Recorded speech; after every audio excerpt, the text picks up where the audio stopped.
मीठा सोडा है, baking powder 1 चम्मच, पाव भर रवा है, आधा किलो मैदा है, एक भर के कटोरी भर के तेल है, ये तिल है, ये गरी है,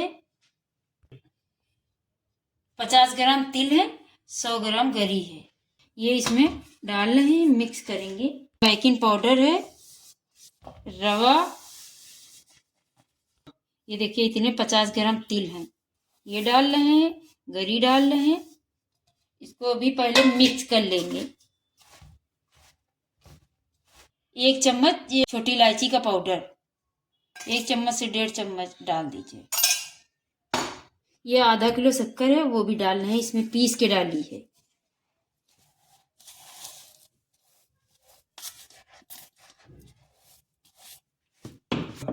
ये आधा किलो शक्कर जो पीसी थी वो थोड़ी थोड़ी डाल के मिक्स कर देंगे, मिक्स नहीं हुई थी। अब इसमें तेल डालेंगे। अभी हमने इतनी शक्कर रोक लिया है।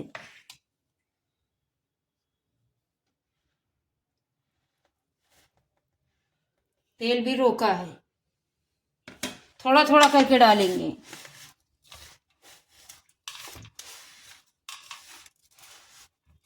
तेल को डाल के अच्छे से इसको मिक्स कर लेंगे, फिर दूध से गूंदेंगे। इसको अच्छे से मिक्स कर लेंगे। ये देखिए, ये नहीं होना चाहिए, इसमें गांठें से जो पड़ी है वो नहीं होना चाहिए। ऐसे मिक्स कर लेंगे, तब इसको दूध से गूंदना है। ये देखिए, तो कहीं पर रह ना जाए। बेकिंग पाउडर भी पड़ा है, रवा भी पड़ा है, सब पड़ा है, एक जगह ना रह जाए।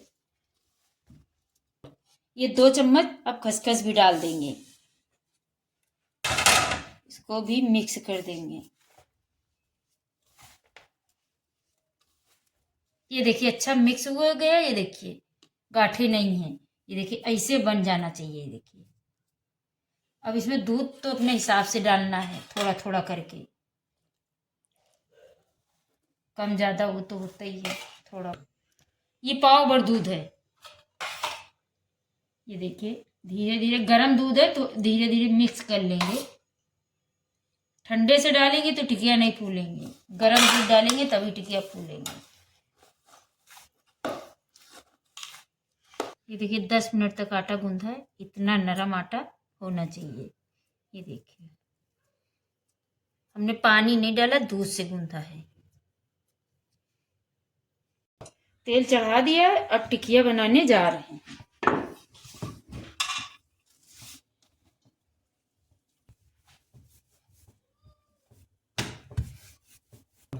ये देखिए गिलास ले लिया है, अब इसकी साइज की काट लेंगे।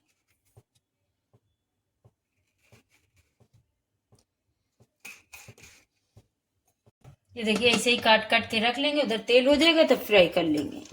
ये देखिए टिकिया काट के रख लिया था, अब इसमें फ्राई कर रहे हैं। धीमी आंच पे करिएगा।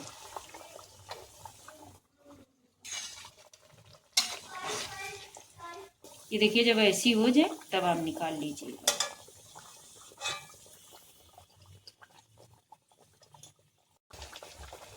ये देखिए लाल हो रही हैं। ये देखिए स्लो आंच पे। ये देखिए फैला के रखो।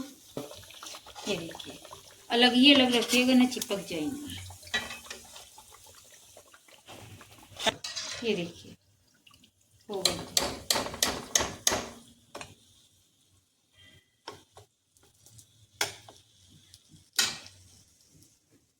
ये टिकिया बन के तैयार हो गई।